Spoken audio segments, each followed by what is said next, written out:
The first breath Isabela Rojas took in America came through a ventilator tube in a Texas hospital, her body fighting to remember how lungs were supposed to work after 5 hours of slow suffocation in a water tank that had become an oven. She'd been told the crossing would take 2 hours.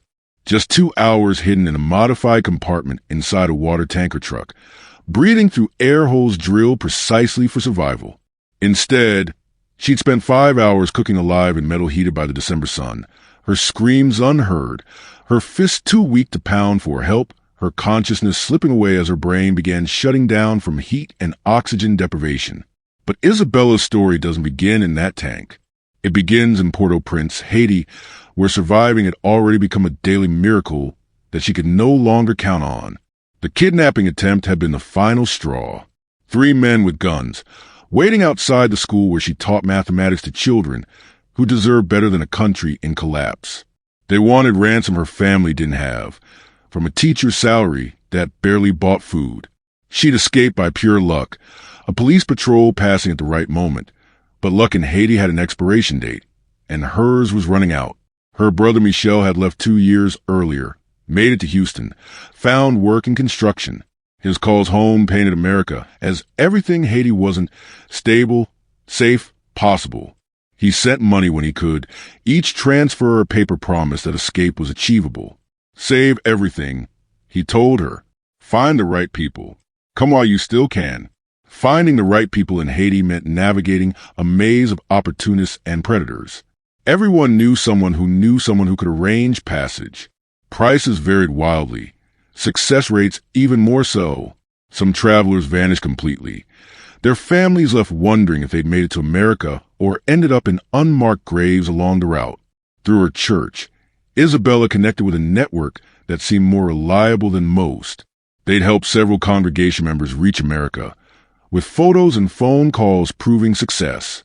The price was steep, $8,000 American dollars, but included everything: documents to leave Haiti, passage through Mexico, crossing into Texas, transportation to Houston. It took her 18 months to save the money. Teaching by day, tutoring by night, selling everything that wasn't essential to survival. Her apartment emptied gradually. Furniture, electronics, jewelry passed down from her grandmother. Each sale brought America closer but made Haiti feel more temporary, like she was already half gone. The organizers were businesslike, efficient. A woman named Marie handled the Haiti side, arranging false documents that would get Isabela to Mexico. From there, Mexican associates would take over. The border crossing would be the most dangerous part, but they had methods, routes, contacts. Thousands had made it through their network. Isabela would be another success story. Leaving Haiti felt like betraying and escaping simultaneously. At the airport, her mother held her too long, whispered prayers in Creole that sounded like goodbyes. They both knew the chances of reunion were slim. Even if Isabela made it to America, even if she found work, legal status, stability, Haiti would always be too dangerous to visit, and her mother too old to make the journey north. Mexico City was a blur of safe houses and whispered instructions. She joined other migrants, Central Americans mostly, a few other Haitians, all carrying the same mixture of hope and terror. They moved at night, stayed hidden during days, following routes worn smooth by thousands of desperate feet before them. The Mexican coyotes were different from Marie's professional operation. Rougher, more obviously criminal, treating their human cargo with the casual indifference of shipping clerks. But they were efficient, moving groups north with practiced coordination, bribing where necessary, avoiding authorities who hadn't been paid off. In Reynosa, near the Texas border, Isabela met the driver who would take her across. He explained the method with the pride of an inventor, showing off his creation. The water tanker was perfect cover. Commercial vehicles crossed daily, carrying legitimate cargo. The tank had been modified with a hidden compartment, accessible through a hatch underneath. Air holes provided ventilation. The crossing would take 2 hours maximum. 6 people would fit in the compartment: Isabela and 2 other women. 3 men, including a teenager who couldn't have been older than 16. They'd cross at midday when commercial traffic was heaviest and inspections quickest. The tank would be partially filled with water to appear legitimate if checked. Their compartment was sealed separately, safe from drowning. The morning of crossing, Isabela prayed harder than she had since the earthquake that had taken her father, prayed for safe passage, for the driver's competence, for American border guards to look the other way, prayed for the strength to endure 2 hours in a metal box with a chance at a lifetime of freedom. They entered the compartment just after dawn. It was smaller than promised, forcing the 6 of them to arrange themselves like puzzle pieces. Isabela ended up in the middle, pressed between bodies on all sides. The metal was already warm from the morning sun. Air holes near the top provided some ventilation, but with 6 people breathing, the oxygen felt thin from the start. The hatch sealed with a definitive clang. Darkness absolute except for small shafts of light from the air holes. The sound of water filling the outer tank, sloshing around their sealed compartment. Then engine vibration, movement, the journey beginning. At first, it was merely uncomfortable. The closeness of bodies, the heat already building, the strange sensation of being cargo. Isabela closed her eyes, tried to imagine Houston, her brother's apartment, the job he'd arranged at a Haitian restaurant. 2 hours. She could endure anything for 2 hours. But something went wrong almost immediately. The truck stopped too often, started too slowly, through the metal. They could hear muffled voices, the driver arguing with someone. The 2-hour timeline passed with them still on the Mexican side, stuck in traffic or checkpoints or some complication the driver hadn't anticipated. The sun climbed higher.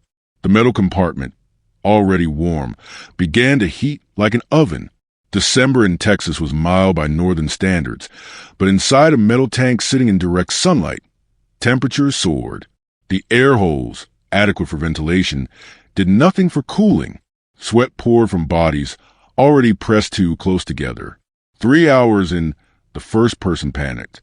One of the men, claustrophobic and overheating, began hyperventilating. His thrashing in a confined space set off a chain reaction. Others began to panic, oxygen depleting faster, with rapid breathing. Someone vomited, the smell making the situation unbearable. Isabela tried to stay calm, but the heat was becoming unbearable. Her teacher's mind calculated the physics. Metal conducting heat, no insulation, multiple bodies generating more heat, limited air circulation. They were slowly cooking, and there was no way to communicate with the driver, no way to escape. For hours, the teenager had gone quiet, possibly unconscious. One of the women was crying uncontrollably. The air felt thick, poisonous. Each breath a struggle. Isabela's vision began to blur, dark spots dancing at the edges. She tried to position herself near an air hole, but couldn't move in the tangle of increasingly desperate bodies. That's when the truck finally stopped. Not the rolling stops of traffic, but complete halt, engine off. They'd made it across or been caught, or the driver had simply parked somewhere. Voices outside, but far away. No sound of the hatch opening. They pounded on the metal, screamed with voices already hoarse from dehydration, begged for release in multiple languages. 5 hours. Isabela felt her body shutting down. Extreme heat did strange things to mind, hallucinations, confusion, systems failing in sequence. She saw her father, dead 10 years, reaching out to her, heard her mother singing lullabies, felt snow, impossible snow, cold and clean on her burning skin. Her last coherent thought was that she'd paid $8,000 to die in a metal box, that her mother would never know what happened, that Michelle would wait at the Houston bus station for a sister who'd never arrive. Then consciousness flickered and failed, her body choosing unconsciousness over the agony of continued awareness. She didn't hear the other migrants finally break through their panic to coordinate their pounding, didn't feel the truck lurch as the driver, realizing something had gone terribly wrong, abandoned the vehicle and fled. Didn't see the Border Patrol agents who, investigating an abandoned tanker, heard the weakened pounding and call for emergency equipment. The first thing Isabela saw when she regained consciousness was white ceiling tiles, the steady beep of monitors, a tube down her throat, breathing for her, restraints on her wrists. Not arrests, a nurse explained later, but to prevent her from pulling out the life-saving equipment while delirious. She'd been in a coma for 3 days. Heat stroke, severe dehydration, oxygen deprivation. Her body had shut down to preserve what it could. 2 of the 6 people in the compartment had died. The teenager and one of the men overcome by heat and panic. The others were in various stages of recovery, their bodies remembering how to function after nearly dying. The hospital staff were kind, speaking soft Spanish and broken Creole, treating her as a patient first and immigration problem second. Border Patrol agents waited outside, but for now, she was too sick to process. The near-death experience had bought her time, though for what she didn't know. Michelle arrived on the 2nd day. She was conscious. He'd been called by advocates who'd pieced together her identity. The reunion was bittersweet, joy at survival tempered by the reality of her situation. She was alive but undocumented, in official custody once healthy enough to transfer her. The crossing had both succeeded and failed catastrophically. He told her what he'd learned.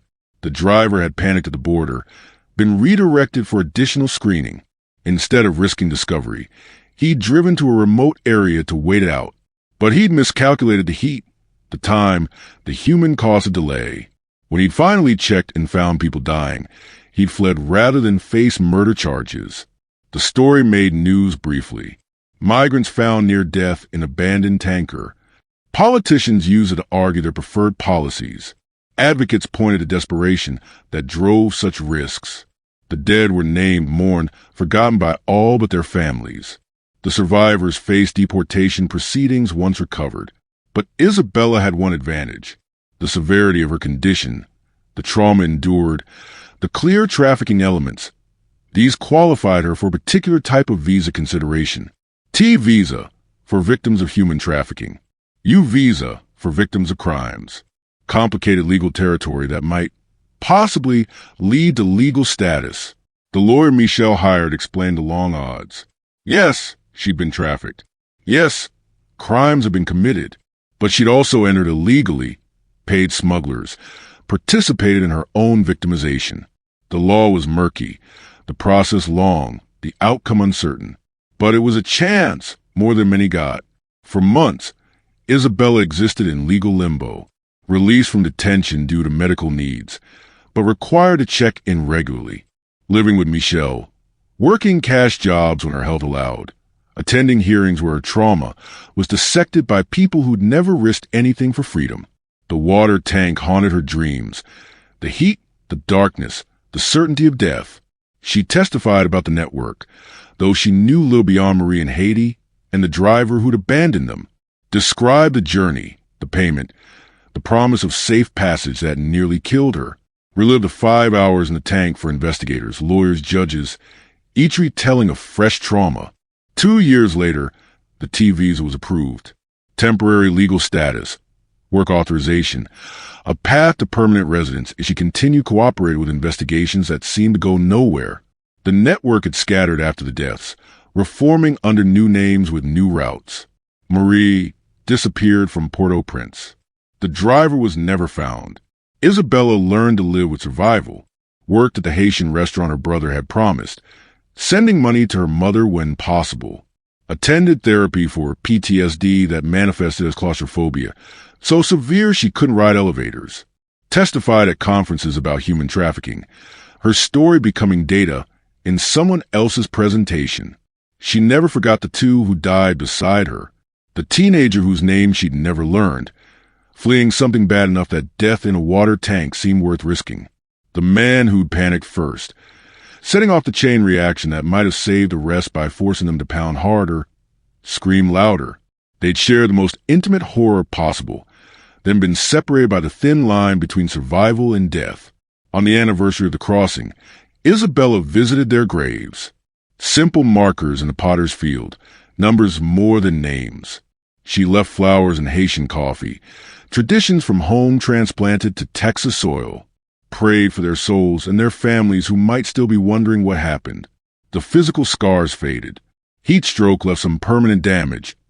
Kidney problems, heat sensitivity that made Texas summers unbearable.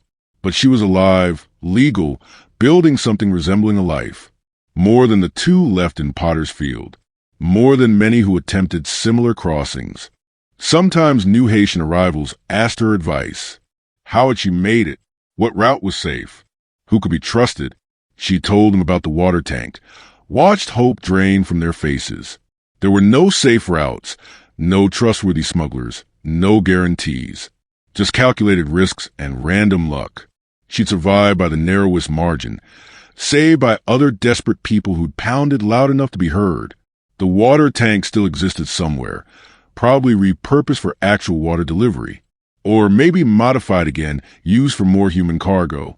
The hidden compartment that had nearly become her tomb was just metal and engineering, given deadly purpose by desperation and greed. Some other Isabela might be climbing into it right now, believing promises of safe passage. She'd paid $8,000 for a 2-hour trip that took 5 hours and nearly cost everything. Made it to America unconscious. Woke up chained to a hospital bed. Fought for years to achieve what others got by birthright. The American dream had required nightmare passage, but she'd survived to claim some version of it. Late at night, when Houston's humidity reminded her of the tank's suffocating heat, Isabela remembered the moment she'd given up. The strange peace of accepting death, of letting go, then the violence of being dragged back, machines forcing air into lungs that had forgotten their purpose. Sometimes she wondered if she'd actually died in that tank, if everything since was just dying brain's fantasy. But morning always came, bringing work and bills, and Michelle's children calling her Aunt Bella. Reality in its mundane glory. She was alive, documented, employed, building a life on the foundation of nearly losing it, sending money to Haiti, knowing others would use it to attempt their own deadly crossings. The tank had almost become her coffin. Instead, it became her rebirth, violent, traumatic, but ultimately transformative. She'd entered it as Isabela the desperate Haitian teacher. She'd emerged, barely breathing, as Isabela the survivor, the witness, the improbable American. $8,000. 5 hours that should have been 2. 2 deaths among 6 passengers. 1 narrow survival that led to years of legal battles and a lifetime of trauma, but also to Houston, to work, to the chance to bring her mother over someday on a plane instead of in a modified water tank. That was the mathematics of desperate crossing. Isabela had solved for X and found that X equaled nearly dying in order to live. She carried that equation with her now, a reminder that some prices were too high, but got paid anyway when the alternative was no future at all. The water tank had almost been her coffin. Instead, it became the crucible that transformed her from refugee to survivor to American. The journey inside it had lasted 5 hours. The journey after it would last the rest of her life.